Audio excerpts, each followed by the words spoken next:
పంచాయతీరాజ్ వ్యవస్థ అనేది మన దేశంలో 1957 సంవత్సరంలో బలవంతరాయ్ మెహతా కమిటీ యొక్క సిఫార్సుల మేరకి 1959 సంవత్సరం రాజస్థాన్లో నగార్ అనే గ్రామంలో నాటి ప్రధానమంత్రి జవహర్లాల్ నెహ్రూ గారి చేతుల మీదుగా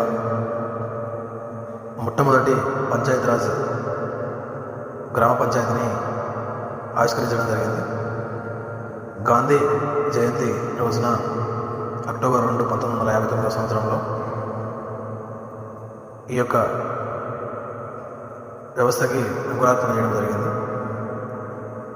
దీనిలో ముఖ్యంగా ఏమంటే 3 అంచెల వ్యవస్థని బలవంతరాయ్ మెహతా కమిటీ సిఫార్సు చేయడం జరిగింది. ముఖ్యంగా గ్రామీణ స్థాయిలో గ్రామ పంచాయతీ, అదేవిధంగా మండల స్థాయిలో పంచాయతీ సమితి, జిల్లా స్థాయిలో జిల్లా పరిషత్ అనే 3 రకాల వ్యవస్థలని బలవంతరాయ్ మెహతా కమిటీ సిఫార్సుల మేరకు ఆమోదింపజేసి క్షేత్రస్థాయిలో కార్యాచరణకు తీసుకొని రావడం జరిగింది. ముఖ్యంగా పరిపాలన వికేంద్రీకరణ జరగడం వలనే గ్రామాలు అభివృద్ధి చెందుతాయనే ఒక సదుద్దేశంతో ఈ యొక్క పంచాయతీరాజ్ వ్యవస్థను మనకు పరిచయం చేయడం జరిగింది.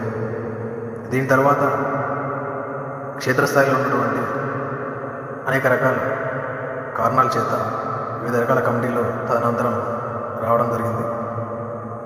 ఇందులో ముఖ్యంగా మనం గమనించినట్లయితే అశోక్ మెహతా కమిటీ, అదేవిధంగా జీవీకే రావు కమిటీ, ఇలా ఒక పరిపాలన సౌలభ్యం కొరకు అనేక రకాల కమిటీలను మనం ఏర్పాటు చేసుకోవడం జరిగింది. పూర్తి పంచాయతీరాజ్ వ్యవస్థలో బలవంతరాయ్ మెహతా కమిటీ మరియు అశోక్ మెహతా కమిటీలు అనేవి కీలక భూమిక పోషిస్తూ ఉంటాయి. ఒకటి 3 అంచెల పాలనను సూచిస్తే, మరొకటి మండల పంచాయత్ 2 అంచెల వ్యవస్థని మనకు పరిచయం చేస్తుంది. మున్ముందు మనం మరింత సమాచారం ఈ యొక్క కమిటీలు, వాటి నిర్వహణ, వారి యొక్క ప్రతిపాదనలు మనము తెలుసుకోవడంతో పాటు వాటి యొక్క ప్రాముఖ్యతను కూడా మనము మున్ముందు చర్చించుకుందాం. చూస్తూనే ఉండండి మీ పంచాయత్.